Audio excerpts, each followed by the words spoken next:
Selamat pagi Bapak, Ibu, dan Saudara terkasih dalam Tuhan Yesus Kristus. Apa kabar hari ini? Semoga kita semua selalu sehat, penuh semangat, dan penuh sukacita. Marilah, sebelum kita memulai aktivitas kita pagi hari ini, sejenak kita bersaat teduh dengan merenungkan firman Tuhan dan berdoa memohon penyertaan darinya. Mari bersama-sama kita berdoa.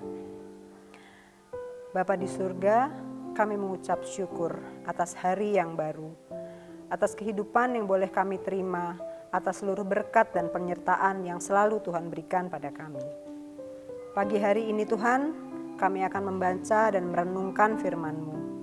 Mohon Tuhan memberkati dan memampukan kami, sehingga firman yang kami baca, kami dengar, dan kami renungkan, dapat kami laksanakan dalam kehidupan kami hari lepas hari.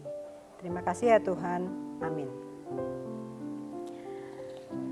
Ayat firman Tuhan yang menjadi renungan kita pada hari ini, Sabtu 4 Desember 2021, diambil dari Lukas pasal 9 ayat 1 sampai dengan 6, yang demikian firman-Nya.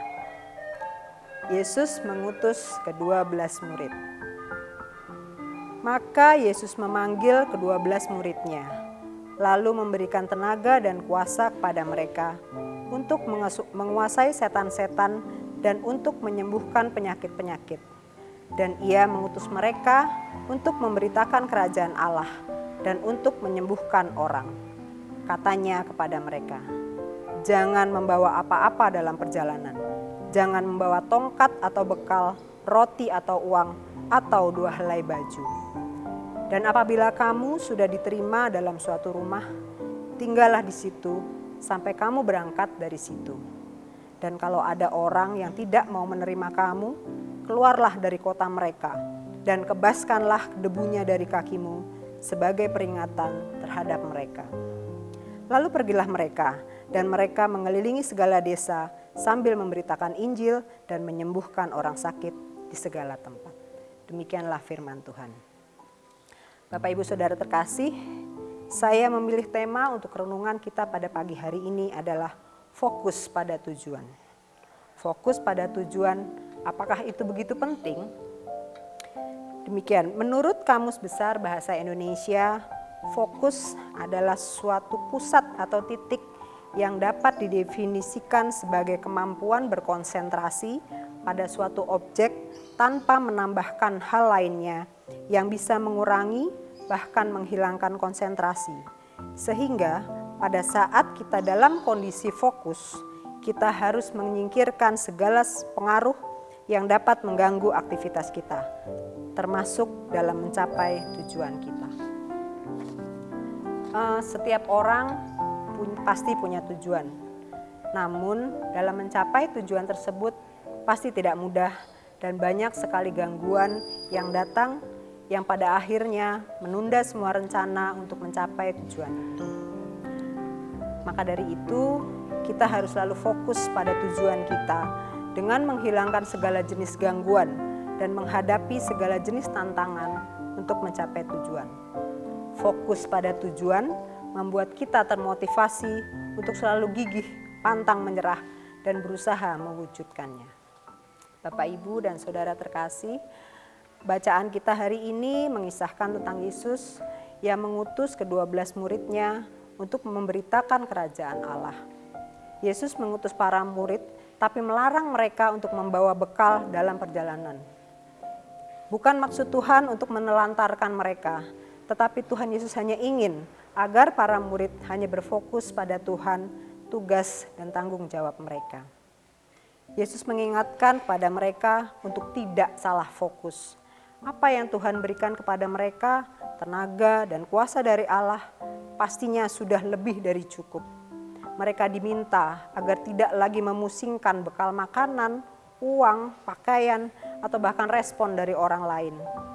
Ini mau mengatakan bahwa dalam melayani sesama, juga dalam mewartakan kerajaan Allah, kita perlu melepaskan atau meninggalkan segala sesuatu yang membuat kita terbelenggu hingga kita tidak bebas beraksi.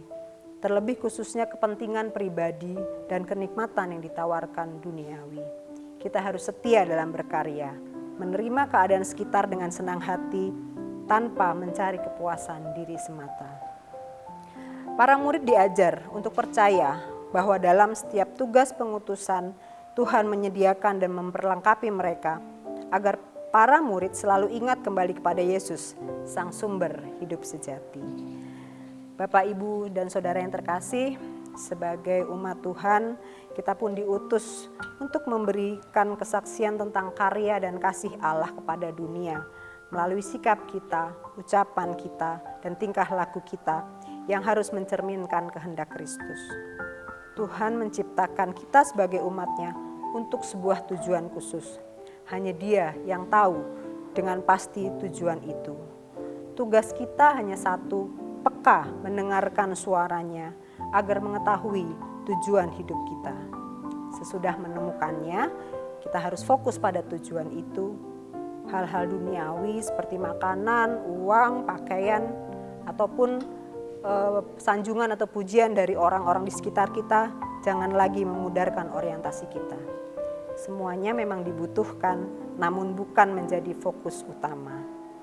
Kita harus selalu ingat agar tidak terlena juga pada pujian dan respon baik dari orang yang terkadang sanjungan itu mengalihkan orientasi kita. Fokus kita adalah Injil Kerajaan Allah, yang lain tidak. Refleksi bagi kita harus mengabdi secara total kepada tujuan Tuhan menciptakan kita. Lewat berbagai profesi, kita harus tetap fokus pada tujuan Injil Kerajaan Allah. Tugas ini bisa dilakukan dengan ragam cara, baik dari perbuatan kita, perkataan kita, dan hidup kita. Tujuan hidup di dalam Tuhan akan memantapkan langkah kita di dunia dan selalu berdoa memohon diberikan kekuatan dan kemampuan dalam mewartakan dan menyaksikan karya dan kasih Kristus kepada sesama. Bapak, Ibu, dan Saudara yang terkasih, seperti para atlet yang sedang akan berlaga pada suatu kejuaraan. Satu fokus mereka adalah mencapai garis finish dengan waktu tercepat. Sorak-sorai penonton memberikan dukungan dan semangat tidak boleh membuatnya dia lengah. Dia harus tetap fokus pada tujuannya, garis finish di ujung arena.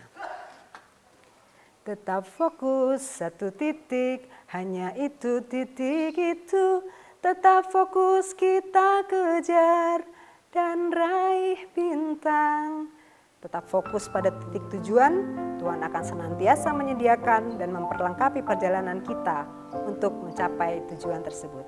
Tuhan memberkati. Bapak, Ibu terkasih, demikian renungan pada pagi hari ini. Sebelum kita akhiri, mari kita tutup di dalam doa. Mari kita berdoa. Terima kasih ya Yesus, Engkau selalu memberikan bekal, tenaga, dan kuasa bagi kami untuk melaksanakan tugas perutusan dan pekerjaan kami sehari-hari. Terima kasih atas firman yang boleh kami baca dan renungkan pagi ini. Mampukan kami Tuhan agar senantiasa tetap fokus pada tujuan-Mu dan menjauhkan kami dari hal-hal yang mengalihkan fokus kami dari-Mu. Bapa di surga, pagi hari ini kami juga memohon berkat dan penyertaan-Mu untuk kehidupan keluarga kami, untuk pekerjaan kami, untuk tumbuh kembang anak-anak dan studi mereka. Demikian juga bagi saudara-saudara kami yang mungkin harus terpaksa sendiri dalam kehidupannya. Tuhan yang menjaga, melindungi, dan menyertai senantiasa. Biarlah kami juga boleh menjalani hari-hari ini dengan penuh sukacita Tuhan, dengan penuh ucap syukur, penuh kesabaran, dan berkenan kepadamu. Doa dan permohonan kami untuk kesehatan dan pemulihan saudara-saudara kami yang sedang sakit. Tuhan berkati setiap upaya kesembuhannya, dan bagi keluarga yang mendampingi, merawat, Bapa senantiasa memberikan kesehatan, kesabaran, dan Tuhan cukupkan setiap kebutuhannya. Terima kasih ya Tuhan. Selanjutnya kami akan melaksanakan aktivitas kami masing-masing. Perkenankan kami menyerahkan semuanya ke dalam tangan kasih-Mu. Kami boleh memulai dan mengakhiri hari ini dalam pimpinan dan penyertaan Tuhan. Terselip dosa dan kesalahan dalam kami merenungkan firman-Mu pada pagi hari ini, kami mohon Bapa berkenan mengampuni. Tuhan, Doa yang jauh dari sempurna ini kami naikkan dalam nama Putramu yang tunggal, Yesus Kristus, Juru Selamat kami. Amin. Demikian Bapak Ibu Saudara, sejenak saat teduh kita pada pagi hari ini. Selamat menjalani hari ini dengan penyertaan Tuhan. Stay safe, stay strong, stay healthy and happy. Dan Tuhan memberkati. Shalom.